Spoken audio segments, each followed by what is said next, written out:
Hi, good morning. How are you doing? I trust you are doing very well. So today I want to talk about selfishness. Selfishness, you heard me very well. Selfishness as one of the problems that causes marital issues. Selfishness as one of the problems that causes marital misunderstanding or marital issues. So how does selfishness come into play? Selfishness is about you always having your best interest in heart for you, not for your partner, for you. You always checking out on you. You always wanting to look good. You always wanting to outshine. You want your mother to be treated very well. You want your father to be treated very well. You want your siblings to be treated very well, forgetting about your partner's mother, father, brothers and sisters. There is always has to be a balance in any relationship. Sometimes you might have to check, why is my wife not always happy? Or sometimes you might have to check, why is my husband not always happy? Selfishness is a very dangerous vice when it comes to marriage, because sometimes the other partner might not voice it out, but she will not be happy. And it's always good when you feel you are not being treated the way you wanted to be treated. Voice it out in love.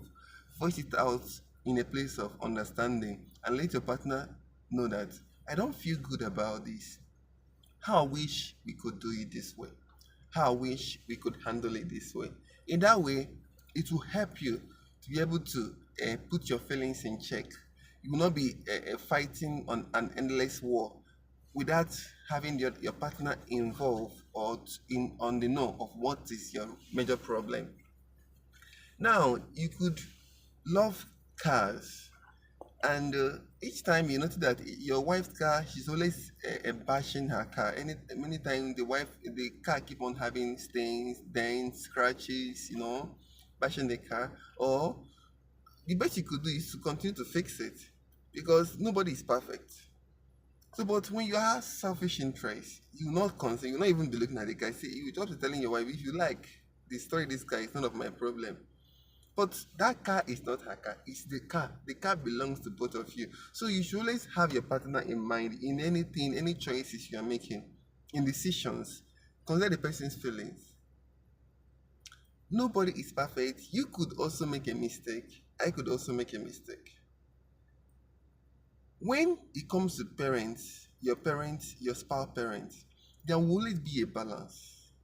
Don't be only interested in your own parents and leave out your spouse parents. When you married your wife, you married the whole family. Let me put it that way. In that the way you care for your father, your mother, and your siblings, also know that this person has been with these people for years before you came into her life and you decided to marry her.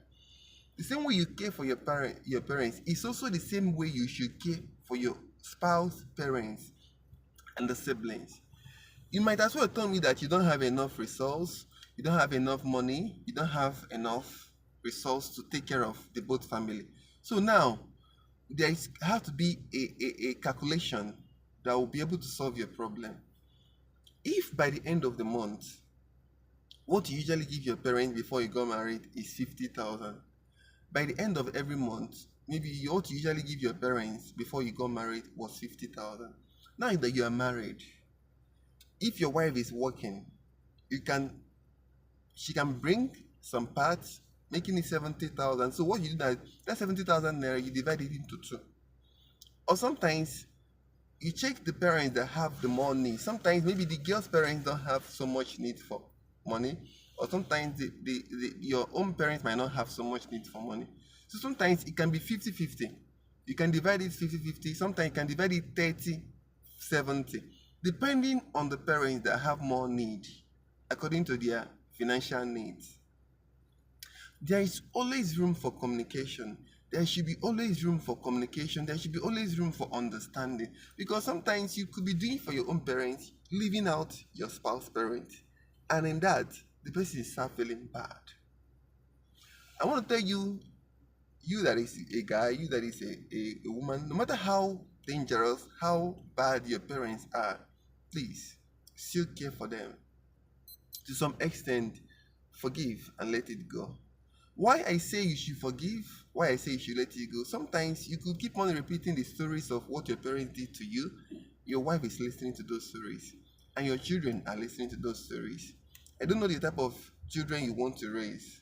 So always be quick to forgive whatever wrong that your parents have done for you. That's just a digression.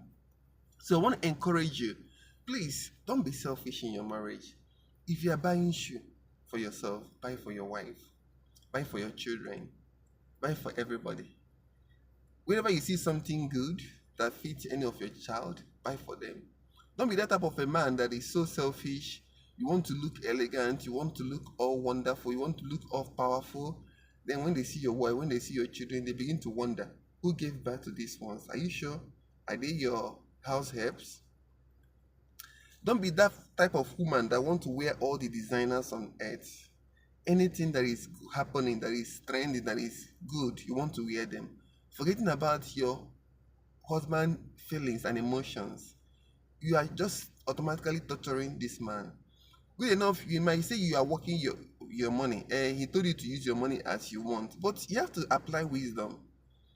Will this man carry all this burden alone? He have told me to use my money as I want. How well will I support him?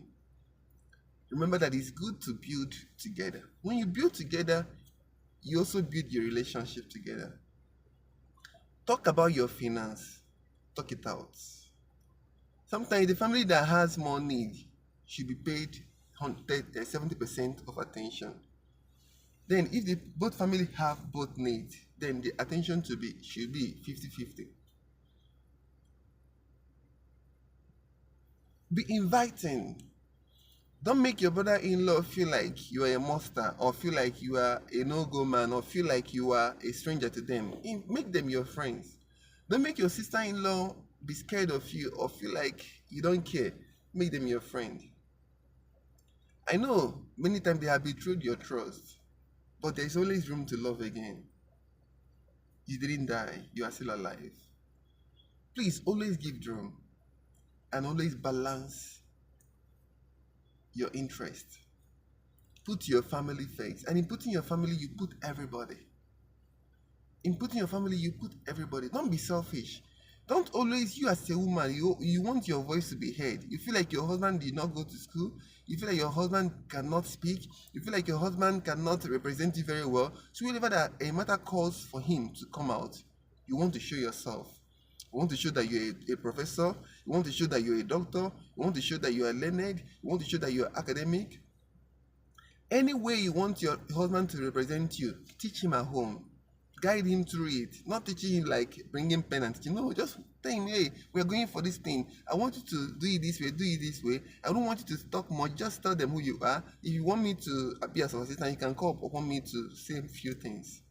Always push your husband to be the head that he is. Always encourage your husband to be the head that he is. Some women today don't want to be in their place. They don't want to be woman again. They want to be the man.